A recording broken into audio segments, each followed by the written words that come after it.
EURADA is a network organization based in Brussels. We regroup our members, which are regional development agencies. What do they do? Well, here you see the theory. They develop the endogenous potential of a geographical area. And now we can, maybe Maria can show the next slide for me, where you can see what we actually do as a regional development agency. Next one, Maria. Thank you. So they provide finance, they take care of the attraction of investors, international trade, creation of enterprises, industrial infrastructure for logistics reasons, for instance. They deal with innovation, training, and vocational education, which is one of the things that we are doing here today as well, as you can see. And they promote areas for the establishment of companies such as science parks, technology parks, and industrial parks. Next slide. So this is very theoretical. What are the development agencies? You can read for yourself here. We will skip. Next slide, Maria. What do we do in EURADA? Well, a lot actually. We will show you. So we organize European high-level events. Continue. Next slide. And here you can see a bit the network at the European level, the impact that we have. So we are based in Brussels, one secretariat. We have 65 members currently. We cover 23 countries and we touch the economical lives of 140 million persons through our daily work. Next slide. Here you can see where we are also active in the international level. We liaise with the counterparts in the United States, China, Canada, etc. Next slide. Next slide. So we provide a lot of services to our members as well. One of them is establishing partnerships among development agencies. Now we will show you some numbers. Next slide. So we tend to have about 10 agreements between members per year, brokered through our office in Brussels. We take care of stakeholder cooperation. Normally we aim to have at least 5, and we do 10 meetings of exchange of experience per year as well. Next slide. We also help our members with their participation in EU projects. Sometimes we even participate ourselves, which is also one of the reasons why we are here today. Next slide, Maria. So here, how do we do that? Successful participation in EU calls, depends of the things that we do for them, which is providing them with early information about calls. So we carefully monitor the European organizations, European networks, European institutions, and we provide members with such information like European project calls. We organize events for them as well, where they can disseminate their projects and outputs. Our colleague Ivana is our main proofreader. She reads proposals of members and suggests them areas to improve. Could be from very basic things like spelling to reformulating to giving advice about how to better develop certain parts of a European proposal. We also help our members to find partners to participate in those European projects. And we also participate in their advisory board if they ask our secretariat, which is mainly carried out by our director, Esteban. Next slide. So between 2011 and 2019, we helped members and partners to benefit from a big amount of grants. If I see it here, 51 million euro. I think this is quite impressive. And also we have covered about 300 project partners, it seems. Next slide. So what we also do is increase visibility of our development agency members through events. Next slide. So we help them by doing the identification of suitable speakers for them. They could be from other development agencies, also from European institutions or other network organizations, depending on the topic we need to cover. We promote their agency also to the European institutions, and then we also have a number of very specific services that are connected to events, like providing a speaker from our secretariat, etc. Next slide. So we are based in the heart of Europe in the European Quarter, and as such, this is also a facility for our members. So maybe you can show the next slide, Maria. So our members come to us, they find a house, let's say a place to organize their meetings. It can be also a co-working space. They can take a desk and work there. They have a phone. We can host them for a longer time, which will be the case in a few weeks, if I am not mistaken. And we also provide them with a tailored agenda for visiting other delegations of people. So it really depends on the topic. It's very tailor-made. Upon demand, but we like to do that and we welcome our members to visit us. Next slide.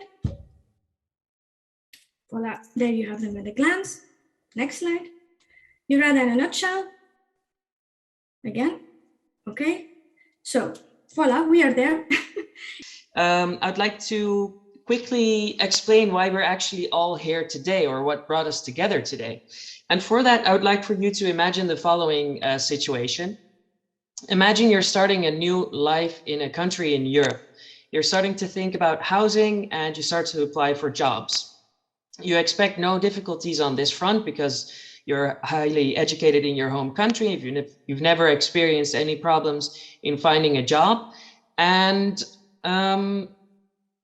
you notice that employers are quite hesitant to hire you. You get rejected a lot of times. This is probably because the employers are not familiar with foreign educational credentials. And for this reason, according to the European Commission, more than 40% of the employed highly educated third country nationals work below their qualification levels in the EU. This is an enormous waste of potential. And this is why we have created the OBEC project. But what is the problem exactly? Well, there are various reasons for this issue. The first being that there are few precise rules for cross-border recognition of educational credentials. Second, most standardized systems that are implemented and in place are implemented by authorities that have implemented it for European citizens only. And finally, when the few rules that exist are then implemented, they are adapted to national circumstances, meaning that there are huge differences between countries itself. So going back to that situation, imagine moving to Europe, you're learning a new culture, a new language, and then you're faced with this huge bureaucratic burden. This is what we want to change by OBEC. OBEC stands for One Block for Educational Credentials and is a project that is co-funded by the Erasmus Plus program of the European Union. It is a collaboration among partners in Sweden, Italy, Croatia, and Belgium. And the overall goal of the project is to encourage the professional and academic integration of migrants, exchange students, and individuals with formal and non-formal learning backgrounds. So how are we going to get those educational credentials recognized? Well, this is why the consortium has created the ECTA platform, which is a platform for the standardization and simplified issuance of competences that can be used by the institutions that are responsible for this process. We explore the potentials of blockchain technology to promote competency development and recognition of skills and qualifications by creating an innovative system to issue and validate those learning credentials. Blockchain is a secure way to share and verifying learning achievements for both the learners and the institutions that go over this process. So what are we doing by organizing this course this week and also last week as well? Actually, we are paving the way for the future generations by organizing this training course, because the competences that you will be gaining during this course and the degree will be published on ECTA. So we will in fact test out the system by organizing this training course. That's also why we strongly encourage the participation in the debate and Q&A sessions, because as it is a degree, we need some level of participation to be able to provide the degrees and credits on the ECTA platform. So thank you very much for listening to this part. I will now continue. So as I mentioned before, after you've completed this course, you will receive a degree and you will also receive the corresponding competences on the ECTA platform. We will provide you with the information to log into the platform. So please don't worry if you feel a little bit overwhelmed after this tutorial, let's say. The information will be available after the course as well, and we will remain open for any questions or anything related to the platform or the course in general, obviously. So the first step is to go to obec.ecta.si. Then you create an account by clicking on register, and then you can enter your email address and password. After you've done so, you get the option to either log in as a client or a freelancer. And for this case, we need you to log in as a freelancer and add your name. After you've done so, you can click on continue, and then you can go to your profile. This is what you will see. It's very empty. You can create a profile picture or a cover picture, a short bio and your city. But more importantly, the experience, education, and competencies sections are empty. But after this week, that will change because we can add the education of this training course. And then we need you to enter the following information. The school or university is EURADA. The program is working in a circular economy, and the year is 2022. After, you can click on add and thereafter on verify. Now, this is the information that I was talking about earlier. We are going to send this to you by mail. We've waited with doing so because most of you are taking this course together with the previous course. But you will receive in your email a personalized national ID, a student number, and a diploma number. And after you've added all that information, you can click on submit. And then the situation is pending, as we say, because EURADA has to confirm the information that was entered. But after we've done so, your page will look like this. You'll have the education ready and the accompanying competencies on your home page.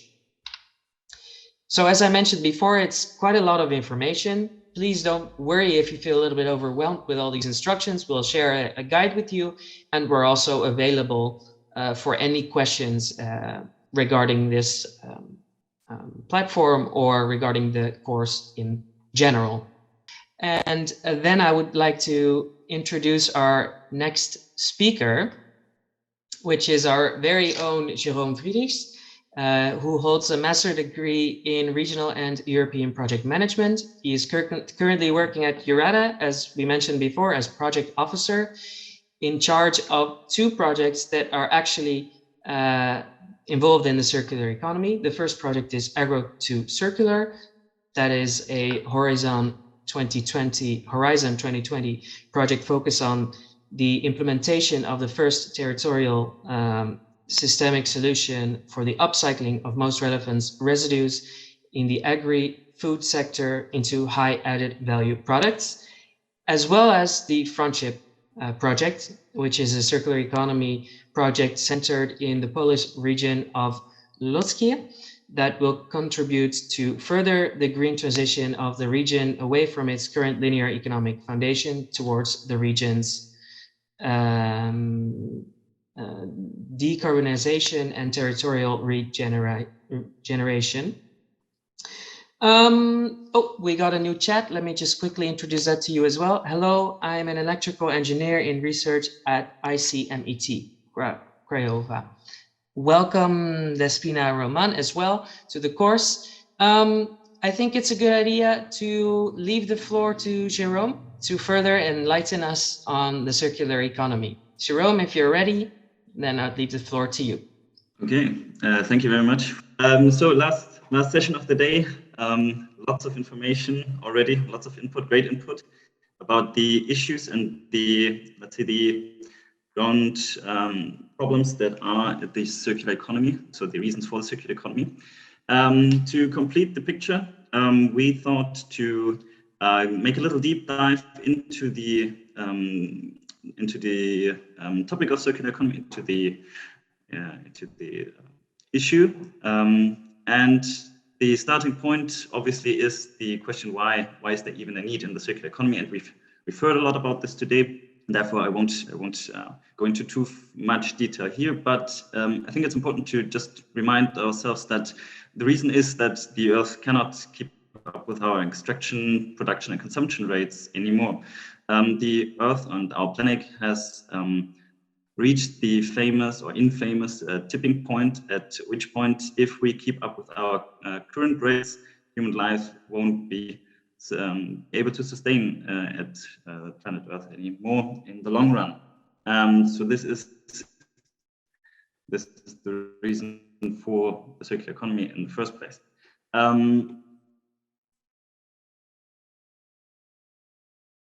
History, and therefore, as Eddy, I liked very much to start with the historic background and to better understand where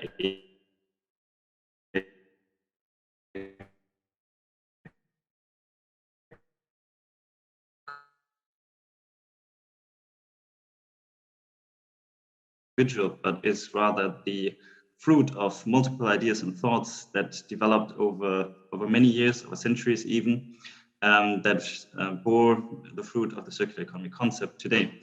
And it is interesting to say or to note that the idea of circularity, the concept of circular flow, was present right from the beginning of the development of political economy in the 18th century, which is largely also because circularity and circular phenomena are abundant in nature. Therefore, only natural developed by thinking about itself as being something that flows in a circular way. But those thoughts have only progressed 70s, which is not that recent anymore, but that was really the tipping point and the takeoff of environmental thoughts and the realization of environmental degradation, the effects that the post-World War II economy, the explosion or rapid expansion of economic activities had on the environment. And one study, for example, that is often named as one of the first studies with a large impact next to which Eddy already mentioned on one of his slides, is a study of 1966 by Kenneth E. Boulding, which you might have heard before, entitled The Economics of the Coming Spaceship Earth. Boulding never mentioned the idea of a circular economy, but rather discussed the images of an open and a closed economy. And his critique on the current economic model that was the open economy is that we do economic business with a year of endless streams of resources that flow into this open and never-ending economy, when rather our planet is our spaceship, which has limited resources and limited capacities available. And with this spaceship, we flow through space. And if we do not take care of our resources, that at some point this spaceship won't be able to sustain us anymore. And therefore, we need to move towards a closed economy. The term circular economy then first appeared at the end of the 1980s, and to describe an economic system that is built around the valorization of waste. It was first used in 1990 in a study by two individuals called David Pierce and Kerry Turner. And of course, the last important thing here to mention is that in the 2000s, the climate crisis and global warming massively accelerated the need and the potential of measures like the circular economy to really combat our environmental issues. And the Paris Agreement in 2015 is one of the most famous landmarks for this development. So I just said that there is a concretization and labeling today, and therefore I would like to start with some definitions of absolute key players and individuals of the field of the circular economy. For one, we have the Ellen MacArthur Foundation, which was mentioned multiple times already today and will be mentioned much more often. Because they really have become one of the most influential and key players in the field of circular economy in the last decade. One definition here is from the European Parliament. The EU, the European Union, is certainly making a lot of effort to become really use the potential that lies in changes to our system, and to make those the foundation of a better economic future. Therefore, certainly another key player here. And the third is of an individual called Walter Stahe, who is a Swiss architect and the founder of the Product Life Institute, and was one of the first loud proponents of a circular economy.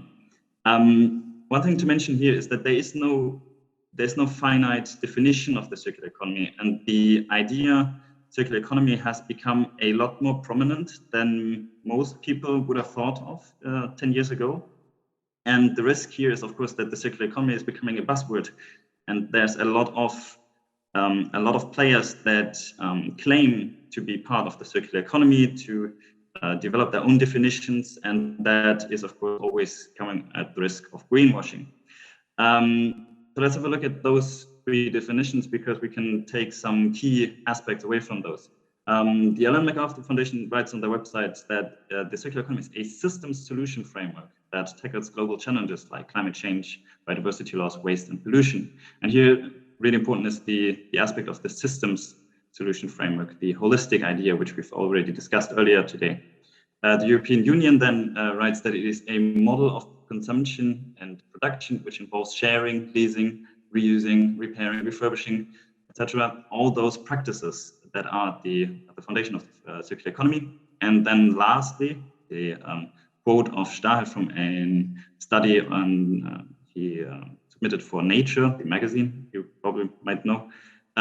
There he wrote that a circular economy turns goods that are at the end of their life service into resources for others, which we've talked about. Closing loops, extremely important aspect, which I come back to, in industrial ecosystems, and minimizing waste. Of course, waste we've discussed abundantly today, and this is really one core issue of the circular economy, of course.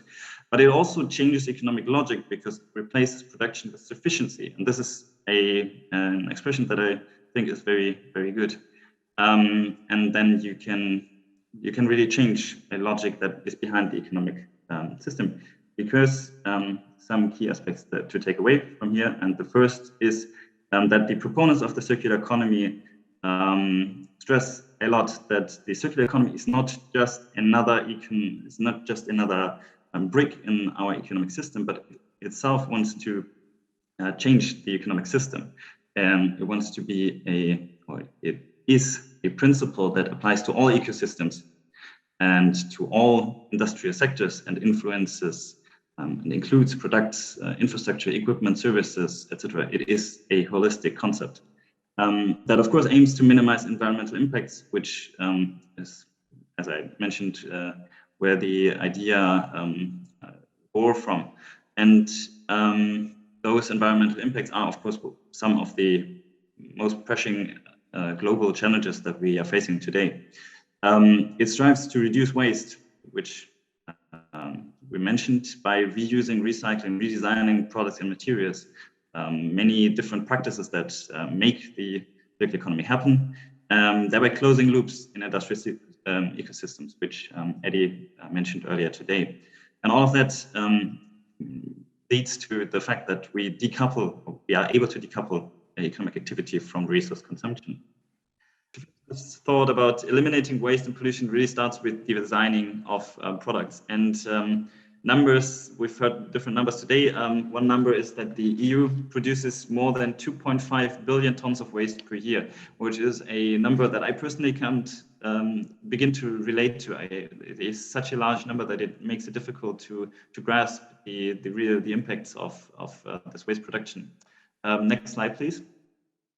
Because the second principle here is that rebringing materials into the circles, and we've seen this slide before, or this graph today.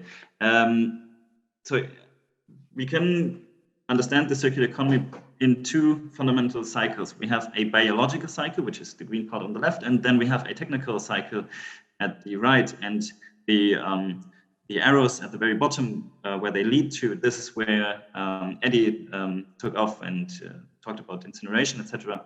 But before we ever got to this step, it really helps to understand the circular economy by thinking of these cycles. So the biological cycle is easier to grasp, it's easier to understand, because here the basic idea is to return to the earth biodegradable materials through processes like composting or anaerobic digestion, which is, I think, more self-evident. And then on the right side, we have the technical circle. And here I like a lot these concentric circles that show us the different levels of circularity. So once we have a product, we can share the product and thereby to maximize the value of that product and maintain its usage for a longer time. And when that fails at some point, we can reuse or redistribute this product and this materials by giving it back to the product manufacturer, who then ultimately give it back to us as the consumers. And once all of that fails, then we can still recycle the materials inside and to begin a new life for those products. Next slide, please.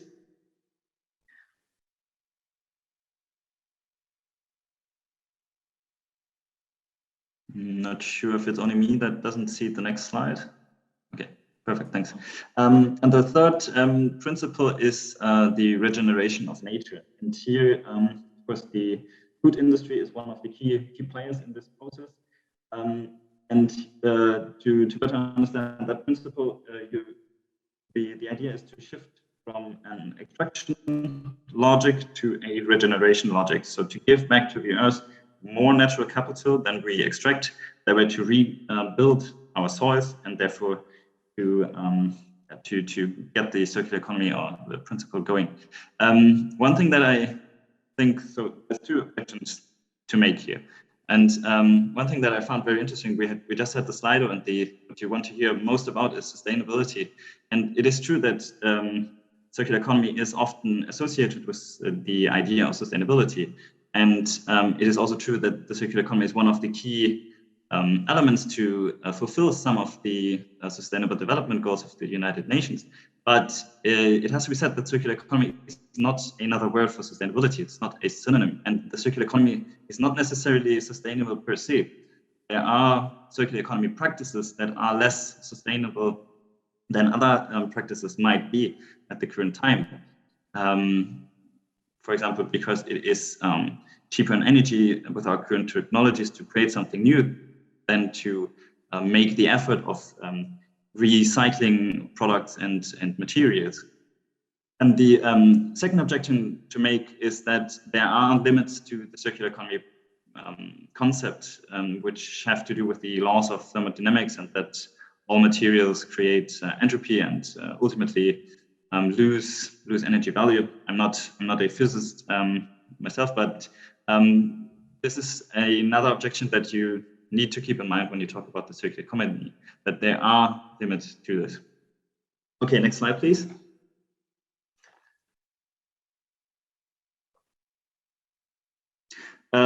We've talked about this as well, that the circular economy is a holistic idea that needs to be implemented on different levels, and initiatives like Zero Waste Europe that function and operate on a more local level, whereas we have regional and national levels that operate as well. And then, of course, the macro level of the European Union, for example, our policy level, that on all of these levels, the circular economy is implemented. And then to finish up with the topic of base principles, we have the two things to mention here that are also at the core of the circular economy, which is, for one, the so-called ARC framework, where we have just different practices that I think are very interesting to look at, because they show really the diversity behind the practices at the foundation of the circular economy. It's not only about recycling and recovering materials, but it's also about rethinking the way we do things and or refusing. And then, of course, there are sustainable design strategies that want to make sure that circular economy practices are sustainable in the long run. Next slide, please.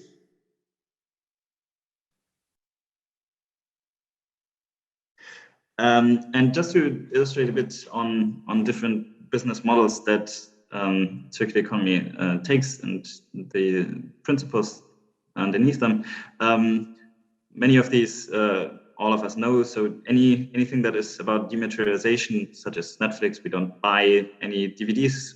Most of us don't buy many DVDs anymore, but we stream or the movies that we watch. Or Kindle also is about dematerialization because we produce less and less books. Product life extension, product principles or companies like the Fairphone, that is a smartphone, you might know, which functions on the principle of modularity. So if one small part of your phone breaks, you can repair it yourself. You only have to change that little module. And when you don't have any use for your phone anymore, you can give it back to the manufacturer, who then either reuses it or recycles it into new Fairphones. And then any renting module, so business models that turn ownership into shared companies is also something very circular. And products as a service such as Airbnb and Uber are also there are also circular per se. What I like about these lists here as well is that I think some of these they don't have the best social reputation. So Amazon, of course, is famous for their bad working conditions, and also Airbnb comes with a lot of social issues for some cities.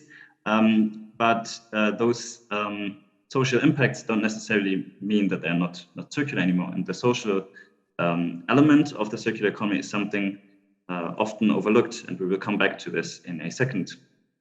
So now that we've established the basics of the circular economy, which I'm sure most of you were already aware of, I think it's interesting to also have a look at the main benefits of the circular economy, because those are obviously the arguments that the proponents of the circular economy can bring forth. Did you move the slides forward already? I'm still seeing the another one and another one. So one more. Yes. Okay, and to start with the elephant in the room, of course, environmental benefits of the circular economy. And here the climate change certainly is the most discussed issue in recent years. And why the circular economy does not have, it's not the focus of the circular economy to reduce greenhouse gas emissions and to combat climate change. The circular economy will most certainly lead to decreased GHG emissions and also resource use, of course. And those decreases in greenhouse gas emissions, will potentially allow us to keep the goal of the Paris Agreement, which is to keep global temperature rises below 2 degrees Celsius. I'm not sure if the goal of 1.5 degrees Celsius is even possible anymore, but below 2 is certainly still a stretch goal, and we need to reach this goal. Otherwise, the effects will be, the consequences will be quite drastic. And albeit, this is interesting, albeit the combat of climate change in recent years and all the proponents that came forth to increase our emissions, greenhouse gas emissions have actually increased every single year. And there's one thing that you have to mention is disclaimer is that all those numbers are pre-COVID numbers, and I guess it will take some more time to really see the effects of the COVID pandemic on the emissions. We've briefly discussed those, that flights have been reduced, etc. But it's still yet to be seen the effects of COVID. Next slide, please. So this is a number from the Ellen MacArthur Foundation that we've already seen today. And this estimation is, well, obviously quite popular. And according to the study, 55% of greenhouse gas emissions are represented by energy. And those are energy sources that we can tackle. 45% are still linked to production of materials, and those are also energy sources, but those are so-called hard to abate energy sources. So for industry production, we are much more dependent on coal fuel, for example, than for households' energy. And those we can hardly tackle. That is one of the reasons why 45% are not easily tackleable of the energy and greenhouse gas emissions. And another are, for example, that in the production of certain goods, chemicals are being produced that thus produce greenhouse gas emissions. And here the circular economy comes into play to complete the picture of the remaining 45%. An example is that the food industry could halve its projected emissions in 2050. And this is partly due to a shift to regenerative production practices, but also by eliminating food waste. And by eliminating food waste, we need to produce less. And by producing less, of course, we can reduce our emissions. But climate change and greenhouse gas emissions are not the only environmental benefits. A long list could be made here, and some of the most important benefits are that it combats the loss of biodiversity, of course, toxic wastes, soil degradation, and land loss. So on the one hand, we have desertifications of wide land parts of our planet, and on the other hand, we have droughts and floodings. We've already discussed the floodings of last summer in parts of Western Europe. Next slide, please. So this is just a quick summary of environmental benefits that we can name and that we've discussed. So decreased greenhouse gas emissions, of course, but also supported land productivity and soil health, improved conservation of biodiversity, and also something that we haven't discussed, but we should mention, it's a decreased dependency on supplementary nutrients. Next slide, please. So now, environmental benefits are obviously great, but when it comes to really inducing change and inciting change, it is mostly economic benefits that do so, sadly. And in 2013, the Ellen MacArthur Foundation released a study in conjunction with McKinsey, where they argued that the circular economy could lead to the European Union manufacturing sector realizing net material cost savings worth of up to $630 billion per year towards 2025.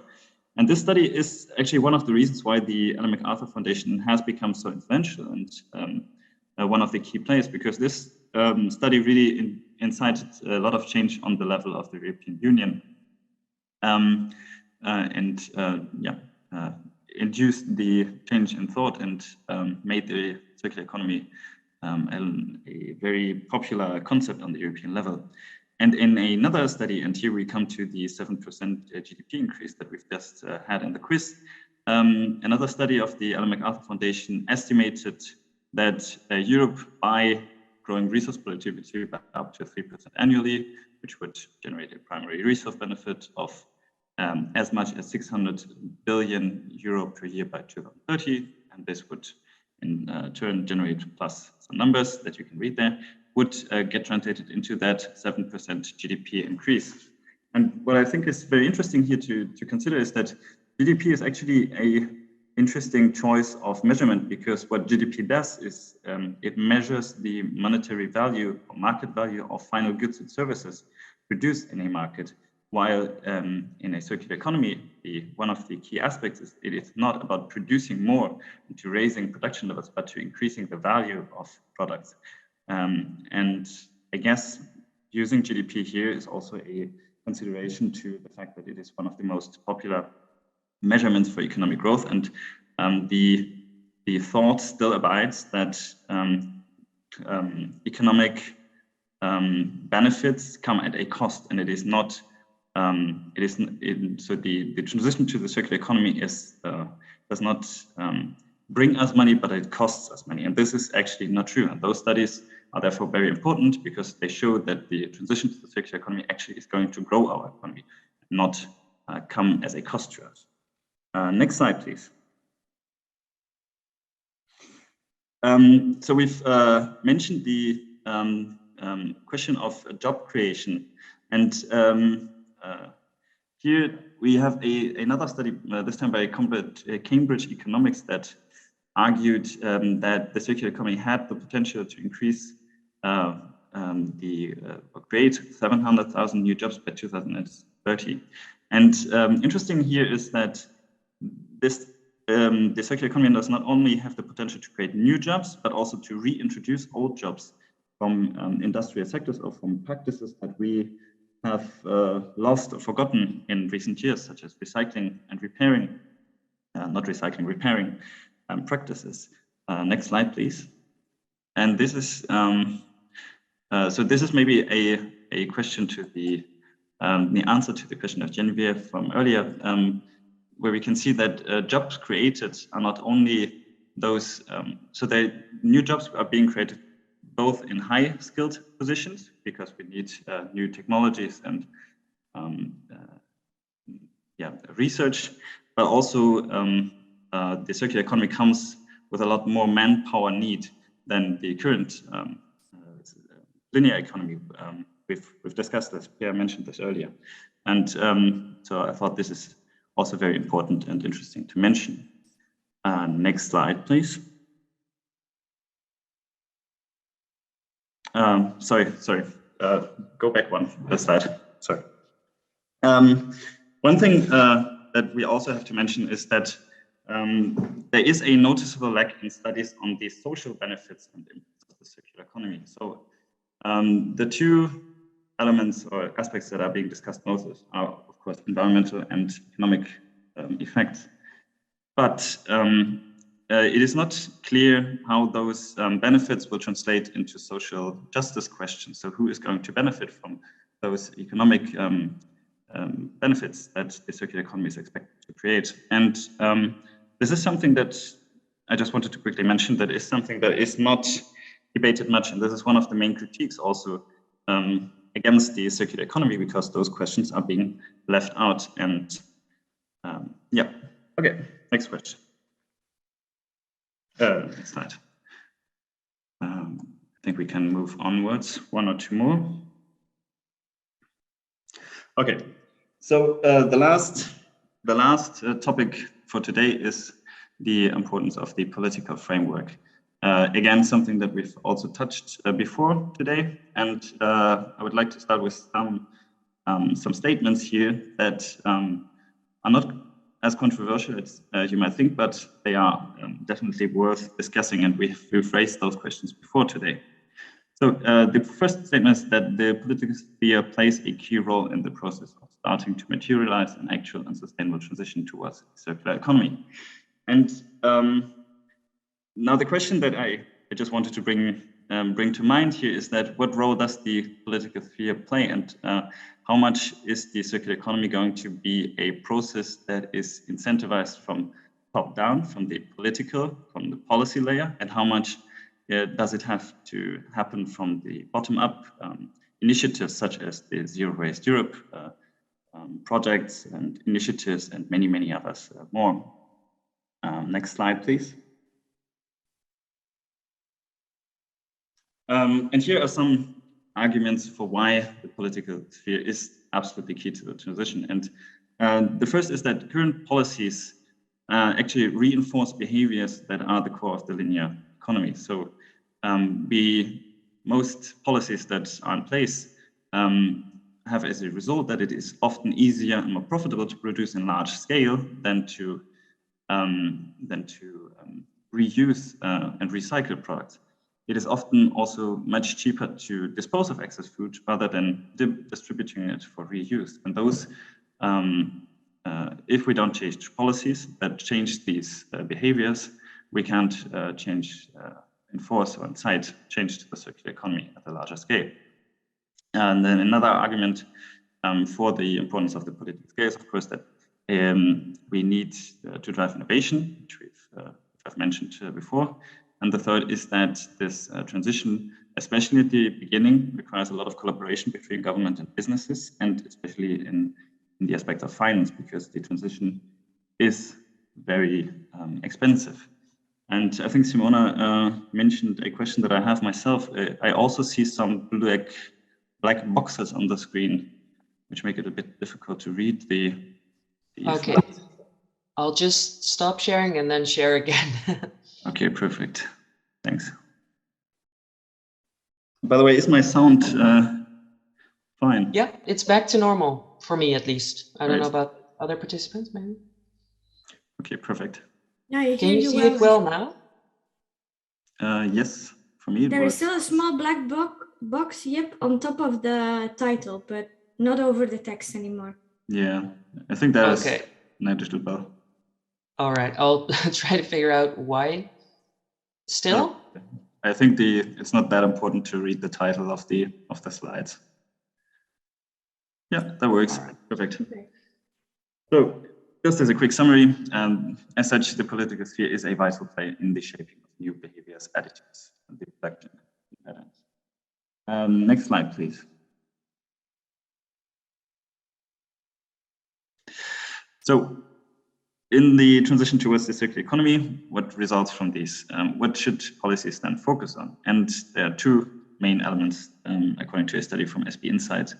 The first is the tax shift that we've discussed before, that we need to decrease taxation on renewable resources such as labor and to increase taxation on finite resources. And the second element is that creation of conditions in which circular economy business models can develop and in which the transition to the circular economy can then happen by addressing barriers and enabling the development of new markets, business models, bringing economic and social and environmental benefits resulting from optimized use of resources, in particular, the creation of jobs and economic value, and to slow down resource depletion.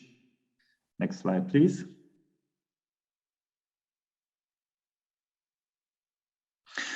So we are, of course, a Brussels-based organization, and as such, it is only natural for us to focus on the European political framework. And again, we've touched on these before, but to quickly summarize that EU circular economy package nowadays targets, amongst others, job creation, of course, and the reduction of carbon emissions, but also the loss of materials and the waste legislations, which then transform waste into valuable resources. Another element to discuss here is, of course, that member states themselves are also being encouraged to establish laws and facilitate more circularity.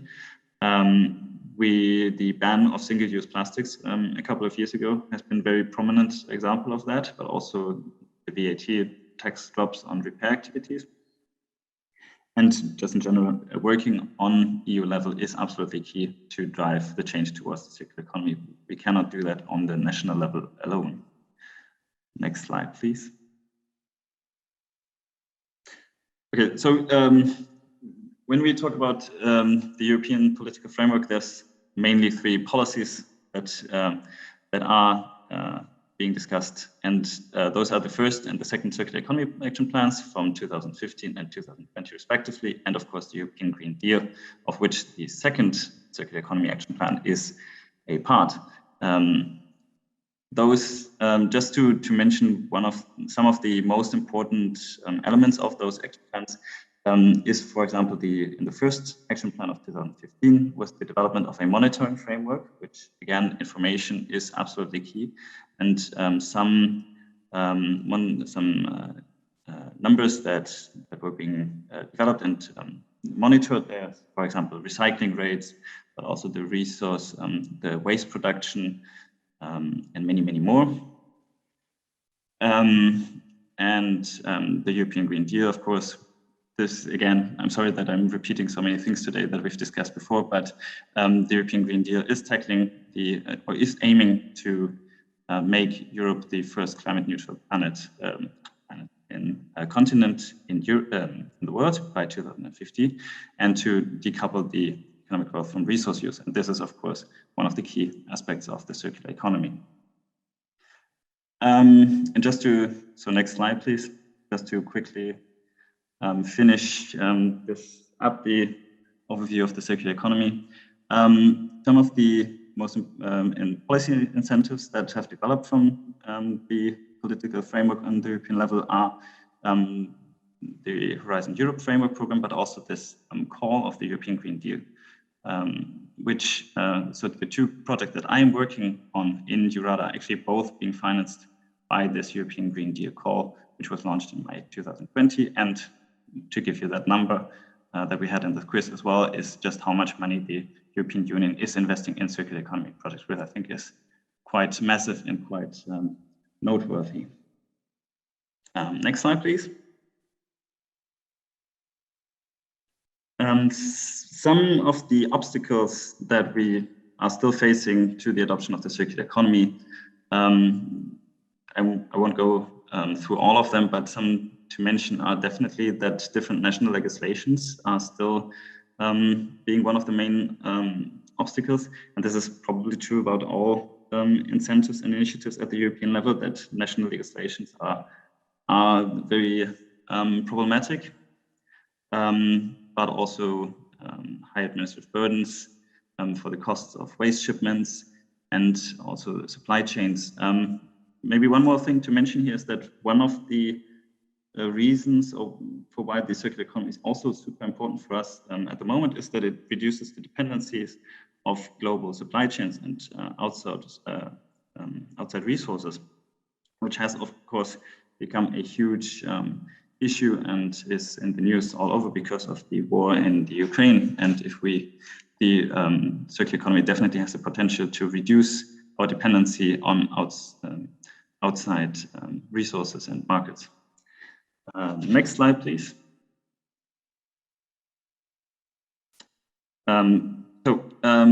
Here we see some more reasons why the implementation of the circular economy has been indeed limited in most EU member states. One is consumer preferences as one of the main barriers, and we all grow up and we are all being socialized with the thought that new is better, and therefore, and this leads to the fact that consumers' preferences prefer new products, and this is something that circular economy obviously wants to combat. We have market-related barriers such as low virgin material prices that we need to tax, the high upfront investment costs of circular economy business models, so we need to find financing solutions to tackle those barriers, and regulatory and political framework barriers. But, and this is the next and last slide,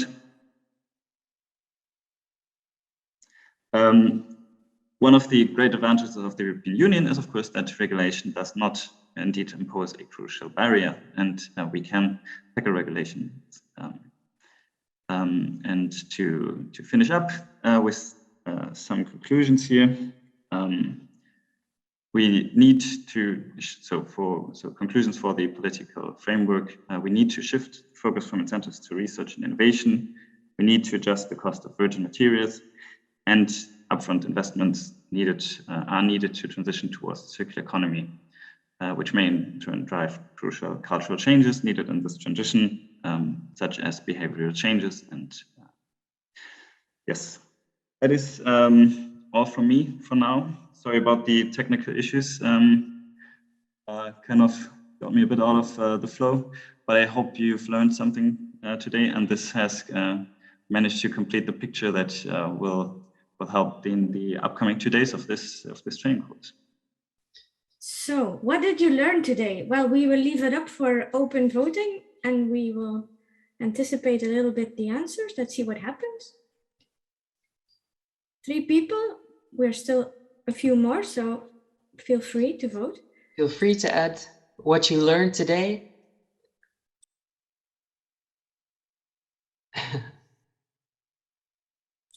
I'm going to vote myself as well.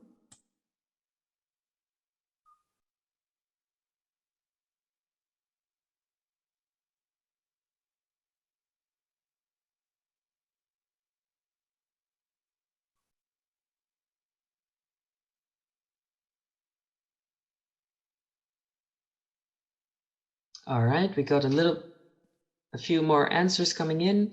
EU approach to a circular economy, lots of work to do. EU policy in support of circular economy, benefits, the definition. Communities start to reduce waste.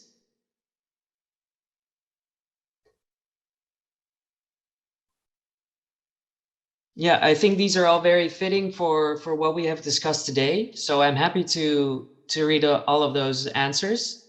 You know, today served as an introduction to the topic. It's quite a technical topic at times, so I understand that it can be quite difficult to really grasp what it entails. Today we looked at it from the very beginning of waste management and the introduction to the circular economy itself. So tomorrow we would like to continue this path. We have 2 speakers for you tomorrow. First up will be Stijn Janssens, who is with Circular Flanders. He's mainly in charge of the educational projects into the circular economy. He will hold a workshop on the business concept and side and aspect of the circular economy.